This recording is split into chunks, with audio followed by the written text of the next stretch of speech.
Exam capsule.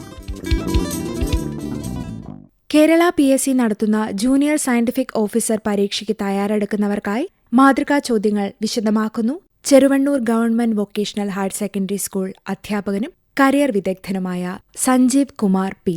ചോദ്യങ്ങൾ പലപ്പോഴും അവയുടെ ഉത്തരം നൽകുന്ന സാമ്യത അല്ലെ സിമിലാരിറ്റി കൊണ്ടൊക്കെ ശ്രദ്ധിക്കപ്പെടാറുണ്ട്. നമ്മൾ പലപ്പോഴും ആശയക്കുഴപ്പത്തിലൊക്കെ ആക്കാറുണ്ട്. ഞാനൊരു ചോദ്യം നിങ്ങൾക്കായി പങ്കുവയ്ക്കാം. Test that gives a reflection of erythropoietic activity of bone marrow is. രക്തത്തിൽ അല്ലെങ്കിൽ മജ്ജയുടെ പ്രവർത്തനക്ഷമതയുടെ ഒരു അളവുകോൽ ആയിട്ട് കണക്കാക്കുന്ന ടെസ്റ്റ് ഏതാണ്? അതിൽ ഒന്നാമത്തെ ഓപ്ഷൻ ഹീമോഗ്ലോബിൻ എസ്റ്റിമേഷനാണ്.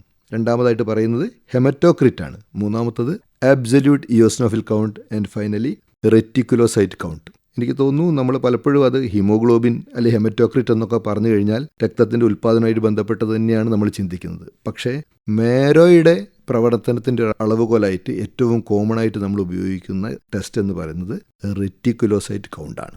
ആശയക്കുഴപ്പങ്ങൾ ഉണ്ടാക്കുന്ന ചോദ്യങ്ങൾ ചർച്ച ചെയ്യുന്നതാണ് ഏറ്റവും നമുക്ക് ഉപകാരപ്രദമാവുക.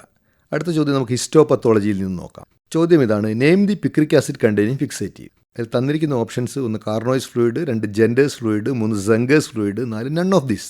പിക്രിക് ആസിഡ് എന്ന് പറയുമ്പോൾ നമ്മുടെ മനസ്സിലേക്ക് ആദ്യം കടന്നു വരുന്നത് ആരാ? ബോയിൻസ് ഫ്ലൂയിഡാണ്. അതാണെങ്കിൽ ഇവിടെ ഉള്ളതാനും. എന്നാൽ നമ്മളെ വെല്ലുവിളിച്ചുകൊണ്ട് നൺ ഓഫ് ദിസ് എന്നുള്ള ഓപ്ഷനും ഇവിടെയുണ്ട്. പലരും അത് എഴുതാൻ സാധ്യതയുണ്ട്. ഇവിടെ യഥാർത്ഥ ഉത്തരം എന്ന് പറയുന്നത് ജെൻഡേഴ്സ് ഫ്ലൂയിഡാണ്. കാരണം സെങ്കേഴ്സ് ഫ്ലൂയിഡിലും കാർണോയ്സ് ഫ്ലൂയിഡിലും പിക്രിക് ആസിഡ് ഇല്ല. അറിയാം, കാർണോയ്സ് ഫ്ലൂയിഡ് അസറ്റിക് ആസിഡാണ്. പക്ഷേ ജെൻഡേഴ്സ് ഫ്ലൂയിഡിലുണ്ട്. ഒരു പക്ഷേ പിക്രിക് ആസിഡ് വിത്ത് ആൽക്കഹോളാണ് അതിൻ്റെ കണ്ടൻറ്റ്.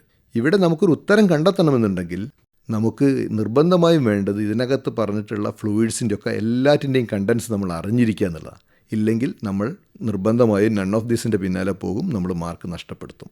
ഇത്തരം ആശയക്കുഴപ്പങ്ങൾ ഉണ്ടാക്കുന്ന ചോദ്യങ്ങളെ നിങ്ങൾ എങ്ങനെ സമർത്ഥമായി നേരിടുന്നു എന്നുള്ളത് നിങ്ങളുടെ പരീക്ഷയിലെ വിജയം അതിനെ ആശ്രയിച്ചിരിക്കും. അതും കൂടെ ഞാൻ ഈ കൂട്ടത്തിൽ പറയുകയാണ്. നമുക്കറിയാം, മാതൃകാ പരീക്ഷകളും മാതൃകാ ചോദ്യങ്ങളും നല്ല പോലെ നിങ്ങൾ ചെയ്യണം. മറ്റൊരു പ്രധാനപ്പെട്ട കാര്യം, പലപ്പോഴും ആളുകൾ നമ്മൾ ഈ ഒരു JSO പോസ്റ്റ് തന്നെ നമ്മൾ പ്രതീക്ഷിക്കുന്ന 6 മാസത്തിനുള്ളിൽ പരീക്ഷ വരുമെന്നൊക്കെയാണ്. ഇപ്പോൾ തന്നെ ചിലർ ചെയ്തിട്ടുണ്ടാവുക, പഴയ ചോദ്യങ്ങൾ തപ്പിയെടുക്കുന്നു, ഉത്തരങ്ങൾ എഴുതുന്നു അല്ലെങ്കിൽ ശ്രമിക്കുന്നു. ഞാനത് ശുപാർശ ചെയ്യുന്നില്ല. ഞാൻ ആദ്യം നിങ്ങളോട് പറയുക, നിങ്ങൾ നല്ല പരന്ന വായനക്കാരാവുക. അതായത് ഇതുമായി ബന്ധപ്പെട്ട് പുസ്തകങ്ങൾ നല്ല പോലെ വായിക്കുക. ഒരു കാരണവശാലും അവസാനത്തെ 3 മാസങ്ങൾക്ക് മുമ്പ് നിങ്ങൾ മാതൃകാ ചോദ്യങ്ങളിലേക്ക് പോകരുത്. ഈ ചോദ്യങ്ങളിലേക്ക് പോകുമ്പോഴുള്ള ഒരു പ്രശ്നം എന്താണെന്ന് വെച്ച് കഴിഞ്ഞാൽ നമ്മൾ തെറ്റിദ്ധരിക്കും, ഈ ഭാഗങ്ങൾ മാത്രമേ നമുക്ക് പരീക്ഷയ്ക്ക് വരികയുള്ളൂ.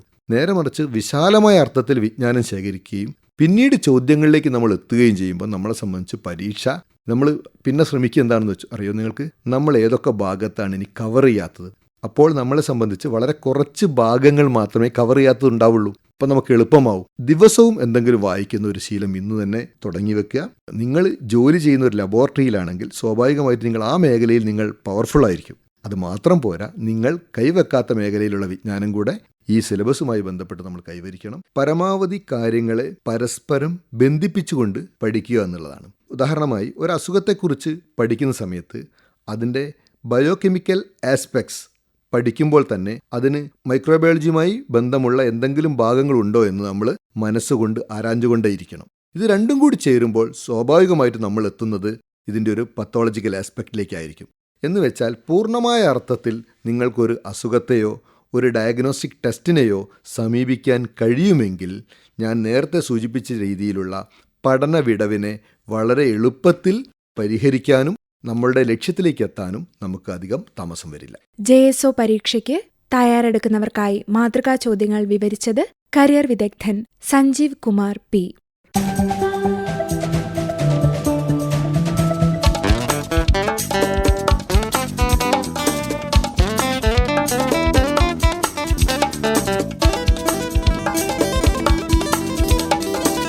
Exam capsule.